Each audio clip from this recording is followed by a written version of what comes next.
सीताराम सीताराम सीताराम। हनुमान जी समुद्र को लांघ के लंका में आ गए। लंका की विशालता, लंका की भव्यता, लंका के भवन आदि को देखकर एकदम से हनुमान जी विस्मय में हैं। समझ नहीं पा रहे हैं क्या करें।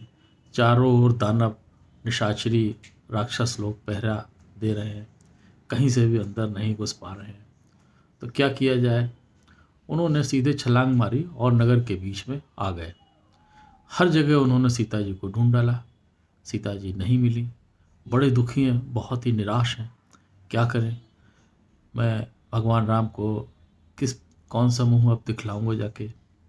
सुग्रीव को क्या जवाब दूंगा, जामवंत को क्या कहूँगा। सब बानर मेरी हंसी उड़ाएंगे। सब लोग जो है कहेंगे कि बहुत ऊंची ऊंची डींगे हाँकते थे, एक सीता जी को खोज नहीं पाए। फिर मन में आया सीता जी को हम पहचानेंगे कैसे, मैं तो उनको जानता ही नहीं हूँ। फिर दिमाग में एक विचार आया, कहीं सीता जी समुद्र में न समा गई हो, समुद्र में जाके मृत्यु उनकी हो गई हो, या फिर उन्होंने धरती पर ही प्राण त्याग दिए हो। फिर उनके मन में आया, क्यों न मैं रावण को मार के या रावण को पकड़ के रामचंद्र जी के चरणों में डाल दूं जाके, और उसकी जो 14 सहस्त्र स्त्रियां हैं उनको भी ले जाके राम के चरणों में डाल दूं, और राम को जो स्त्री पसंद हो उससे वो शादी कर लें।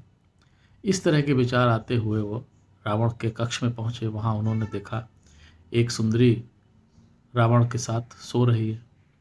रावण अपनी रानियों के साथ एकदम से काम क्रिया, रत क्रिया में लिप्त है। फिर मन में विचार आया, कहीं सीता यही ना हो। हर तरह के विचार आते रहे, घूमते फिरते अंत में वो एक पेड़ के पास पहुँचे। पेड़ के नीचे एक स्त्री विरह में बैठी हुई थी, कृशकाय थी, और राक्षसनियाँ उसको चारों ओर घेरे हुई थी, राम का नाम भी ले रही थी। तो हनुमान जी ने समझा कि यही सीता जी हो सकती हैं। तो चुपचाप पेड़ के ऊपर जाके बैठ गए और वहाँ पे जाके देखने लगे। सूरदास ने इन सब घटनाओं को इस पद में पंडित किया है। सूरदास जी कहते हैं, लख लोचन सोचे हनुमान, चहुदिस लंक दुर्ग दानव दल, कैसे पाऊं जान। लख लोचन सोचे हनुमान, लख लोचन सोचे हनुमान, चहुदिस लंक दुर्ग दानव दल, कैसे पाऊं जान। लख लोचन सोचे हनुमान, लख लोचन सोचे हनुमान, चहुदिस लंक दुर्ग दानव दल, कैसे पाऊं जान। लख लोचन सोचे हनुमान। लंका की विशालता, लंका की भव्यता का वर्णन करते हुए सूरदास जी लिखते हैं, 100 जोजन विस्तार कनकपुरी, चक्री जोजन 20। 100 जोजन विस्तार कनकपुरी, चक्री जोजन 20। मनो विश्वकर्मा करु अपने, रच राखी गिरशीष। गरजत रहत मत गज चहुदिस, गरजत रहत मत गज चहुदिस, छत्र ध्वजा चहुदीस। भरमित भयो देख मारुत सुत, दियो महाबल ईश। तो लंका की भव्यता देखकर महाबली हनुमान भी एकदम से भ्रमित हो गए, चकित हो गए। ओढ़े हनुमंत गयो आकाशहि, पहुँच्यो नगर मझार। वन उपवन गम अगन अगोचर, मंदिर फिर्यो निहार। आकाश से उड़ के नगर के मध्य हनुमान जी पहुँच गए, और उन्होंने वन उपवन गम और अगम अगोचर मंदिर जितने भी थे, आवास थे, सबको उन्होंने ढूंढ मारा, देख लिया। ओढ़े हनुमंत गयो आकाशहि, पहुँच्यो नगर मझार। वन उपवन गम अगम अगोचर, मंदिर फिर्यो निहार। भई पैज अबहीन हमारी, जिय मैं कहें विचार। जब सीता जी को कहीं नहीं देखा तो सोचते हैं अब तो मेरी ये बड़ी बदनामी हो गई। भई पैज अबहीन हमारी, जिय मैं कहें विचार। पटक पूछ माथा धुन लौट लखीन राघव नार। पटक पूछ माथा धुन लौट लखीन राघव नार।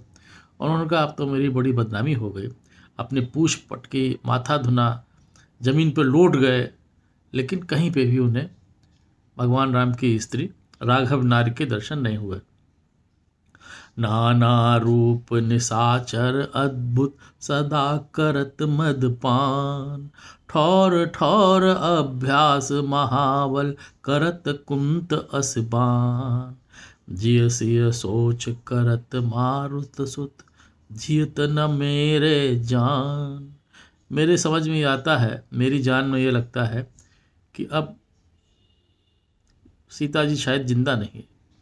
जिय सिय सोच करत मारुत सत जियत न मेरे जान। कह वह भाज सिंधु में डूबी कह उह तजयो प्राण। या तो उसने जो है प्राणों को तज दिया है, या वो दौड़ के समुद्र में डूब के मर गई हैं। जिय सिय सोच करत मारुत सुत जियत न मेरे जान।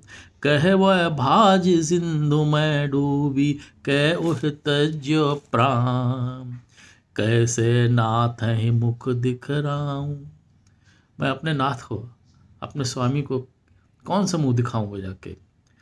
कैसे नाथ है मुख दिखराऊं जो बिनु देखे जाऊं। बानर वीर हंसेंगे मोको तै बौर्यो पितुनार। बानर जितने हैं वीर हैं, बानर वीर सब हंसेंगे कि तुमने तो अपने पिता के नाम को डुबो दिया। कैसे नाथ है मुख दिखराऊं जो बिन देखे जाऊं। बानर वीर हंसेंगे मोको तो बोर्यो पितुनाऊ। ऋक्षप तर्क बोले हैं मूसो। ऋक्षप यानी कि ऋक्षों के पति जामवंत तर्क बोले हैं, मुझे डांटेंगे, तर्क देंगे। ताको बहुत डराऊं। इससे मैं बहुत डर रहा हूँ कि जामवंत जो है मुझे डांटेंगे, फटकारेंगे। ऋक्षप तर्क बोले हैं मोसो ताको बहुत डराऊं। भले राम को सिय मिलाई जीत कनकपुर गाँव। जब मोहे अंगद कुशल पूछी हैं कहा कहोगे बाह। अंगद जब मेरी कुशल पूछेंगे तो उनसे क्या कहूँगा।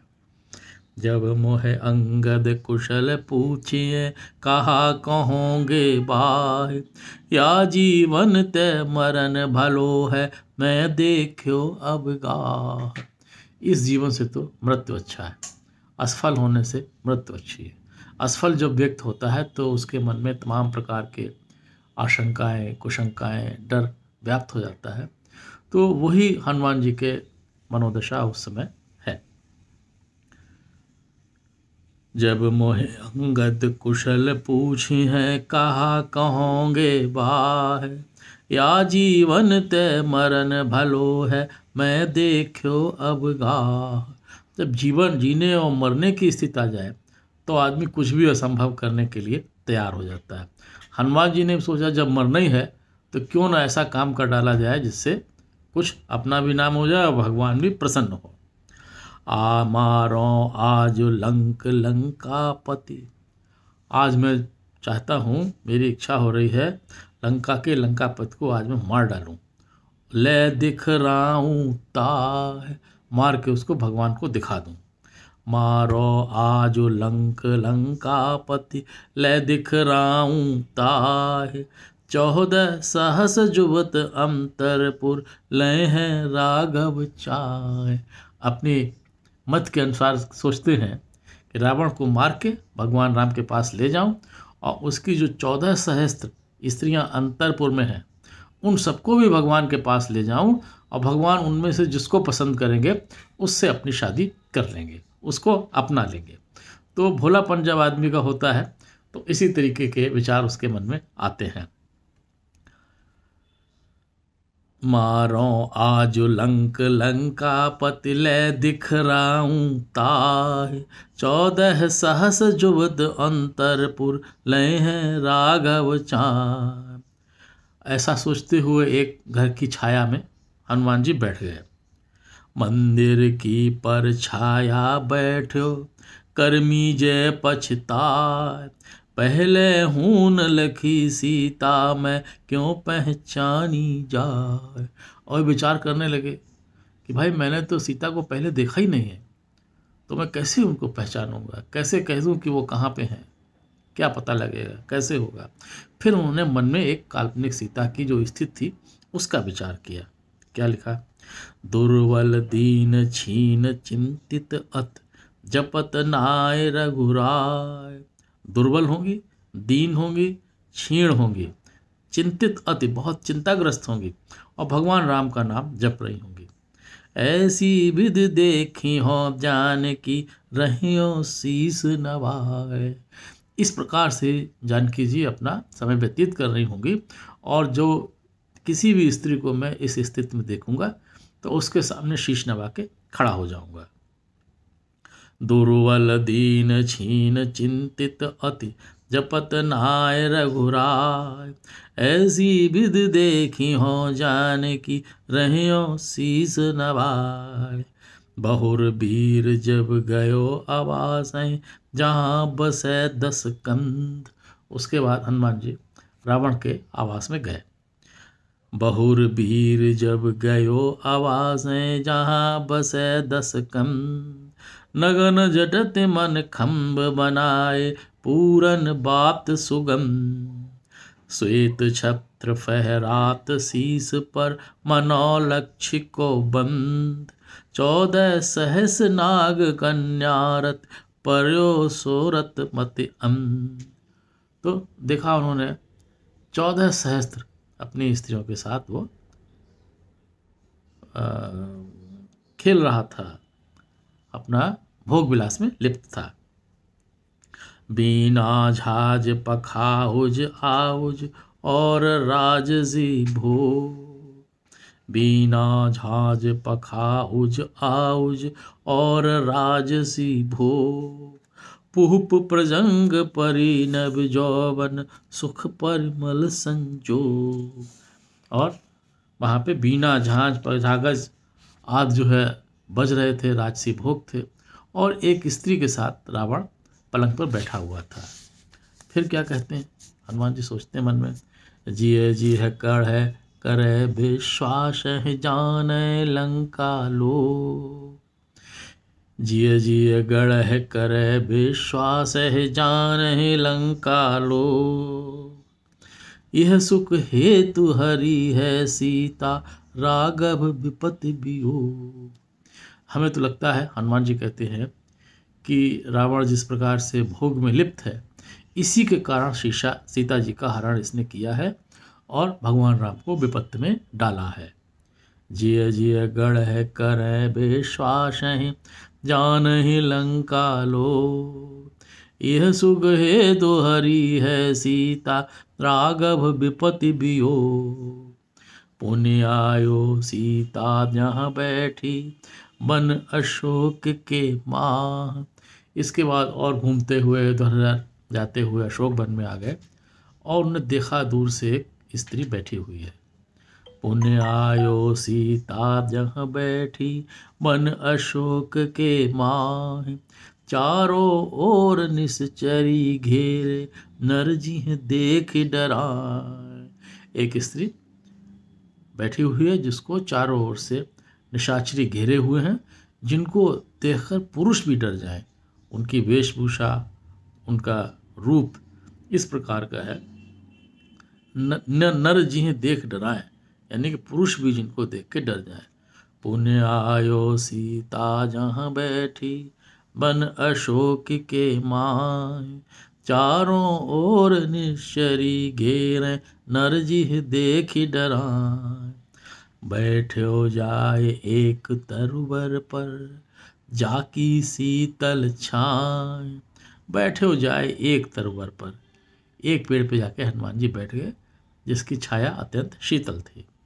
बैठो जाए एक तरुवर पर, जाकी शीतल छाए। बहु निशाचरी बज्ञान की, मलिन बसन तन माय।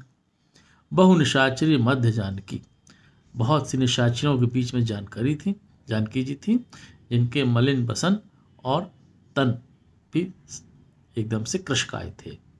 बैठो जाए एक तरवर पर जाकी शीतल छाए, बहु निशाचरी मध्य जानकी मलिन बसन तन माय। बारंबार बिसूर सूर दुख जपत नाम रघुनाम, बारंबार बार बार जो है भगवान राम का नाम जप रही थी, और सूरत उनकी बहुत ही खराब थी, दयनीय थी, देखने योग्य नहीं थी। बारंबार बिसूर सूर दुख जपत नाम रघुनाम, ऐसी भांत जानकी देखी चंद गयो ज्यों राहु। ये तो उनको हो गया निश्चय कि जानकी जी हैं, और ऐसा लग रहा था जैसा चंद्रमा को राहु ने ग्रसित कर रखा हो। ऐसी भांत जानकी देखी चंद गयो ज्यों राहु। बारंबार बिसूर सूर दुख जपत नाम रघुनाम, ऐसी भांत जानकी देखी चंद गयो ज्यों राहु। ऐसी भांत जानकी देखी चंद गयो ज्यों राहु, चंद गयो ज्यों राहु, चंद गयो ज्यों राहु। सीताराम सीताराम सीताराम।